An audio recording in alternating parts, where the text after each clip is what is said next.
Today's episode is extra special because it coincides with the 79th Independence Day of our country. Wish you all a very happy Independence Day. Bharat Mata ki Jai. But do you know what happened on the 15th of August 1961, exactly 14 years after India became independent?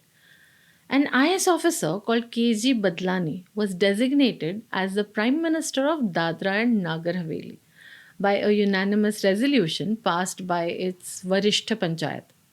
KG Badlani took oath on the 16th of August 1961, just so he could sign away his country's independence to merge it with India. It was the moment that every citizen of Dadra and Nagar Haveli had been waiting for since August 1954, when a group of volunteers under the banner of Azad Gomantak Dal had overthrown Portuguese rule and established an independent government. As we celebrate 78 years of freedom, it is sometimes easy to forget that not all of India gained freedom at midnight in 1947.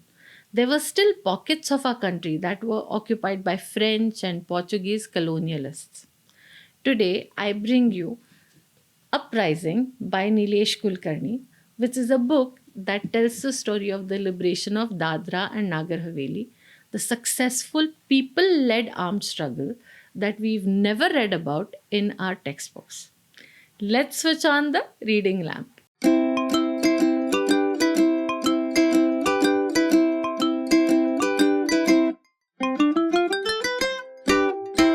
Hello, I'm Asavri, and on this channel, I review books and talk about reading in general. Let's look at the details of today's book. Facts and Figures. Uprising is a historical non-fiction book by Nilesh Kulkarni.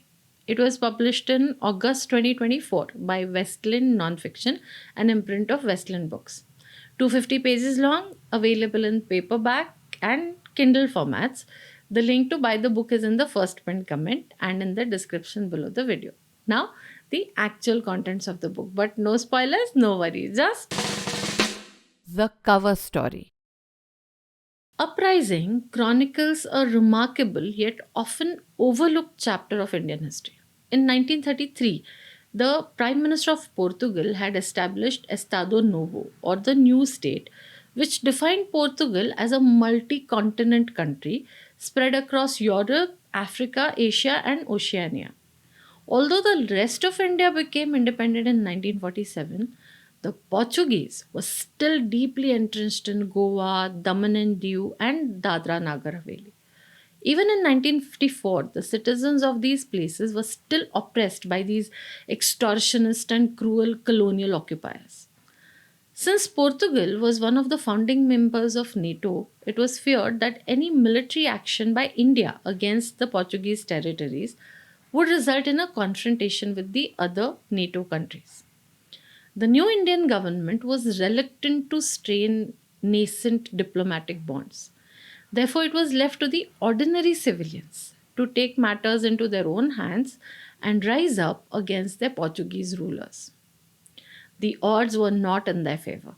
The Portuguese were armed to the teeth and heavily outnumbered the freedom fighters. The freedom fighters were ordinary people who had immense courage but little money. Support came from some unexpected quarters. The Nightingale of India, Lata Mangeshkar, had her roots in Goa. Lord Mangesh, or Shiva, from the temple in the village of Mangeshi in North Goa, was her family's presiding deity. The Portuguese regularly harassed devotees visiting the temple, and she felt frustrated by her inability to do anything about it. Through a joint concert, she and legendary singer Muhammad Rafi helped raise funds for the fight against the Portuguese. Sudhir Phadke, a prominent Marathi music composer and artist, fondly known as Babuji, was one of the prominent freedom fighters actively working on the ground. It was an extraordinary coalition that took on the might of the Portuguese. Volunteers from the Azad Gomantak Dal, the RSS, and radical communists collaborated with the local tribal population to launch attacks in Silvassa, Naroli, Pipria, Khanvel, and other places in an effort to drive the Portuguese out once and for all. The book covers the story right from the arrival of the Portuguese on Indian shores to the merger of Dadra and Nagar Haveli in India in August 1961. Here's why this book should be on the read list of every person who cares about our history. Speaking my mind. First of all, this is the history that fell through the cracks in our textbooks. When I visited the jail museum at Fort Aguada in Goa, I realized how little I had previously read about the freedom struggle against the Portuguese.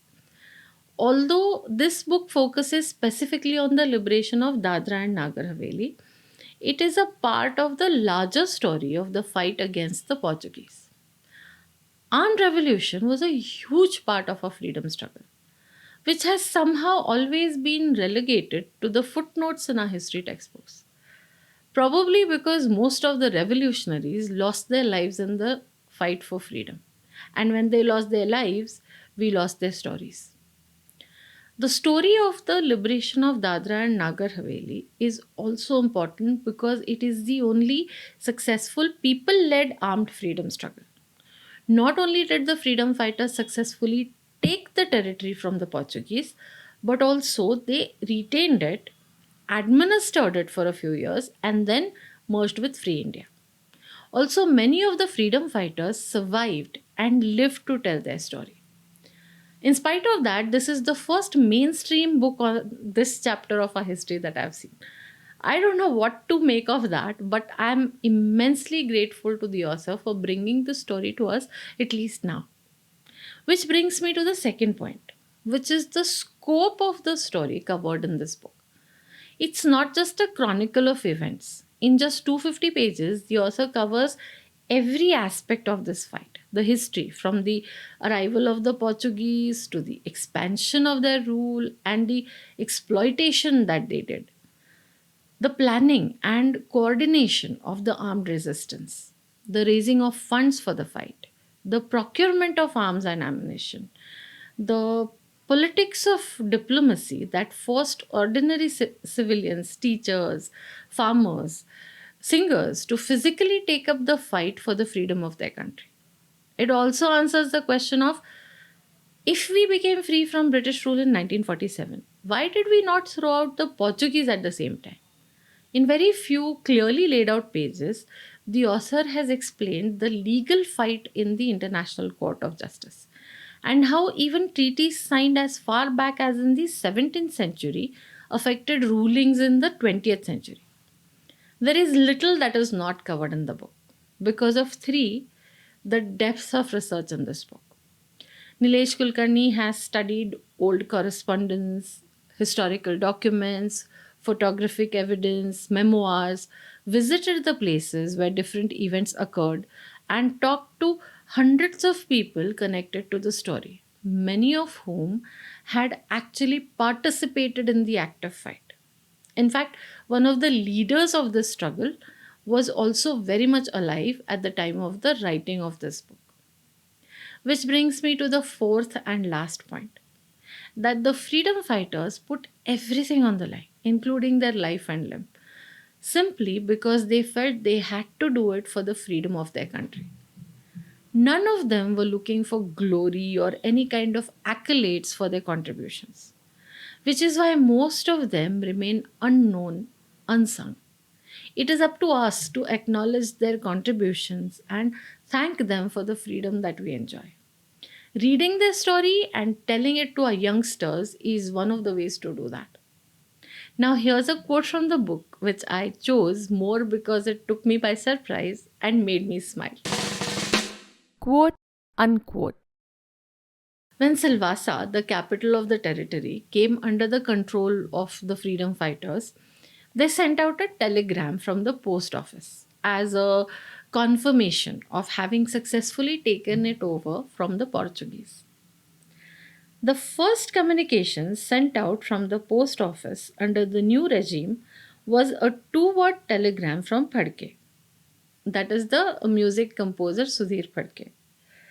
Addressed to Lata Mangeshkar, it simply said, Silvassa liberated. I'm sure those of you who, like me, worship both of these people for their artistic prowess will understand the excitement of reading about a completely different angle of their lives. Now, the Linescape rating for today's book. Linescape rating. Up there is a link to the video that explains my Linescape book rating system. Today, all the different parameters are rated 8, 9, or 10. The overall score is 90 over 100, which makes it a 4.5 starrer book. Now it's time to put my thoughts. In a nutshell, Uprising by Nilesh Kulkarni is a non-fiction book that chronicles the fight for the liberation of Dadra and Nagar Haveli from under the Portuguese rule. It's an exciting story that has a famous music composer smuggling a gun in a violin case and two legendary singers putting up a concert to raise the funds to buy that gun.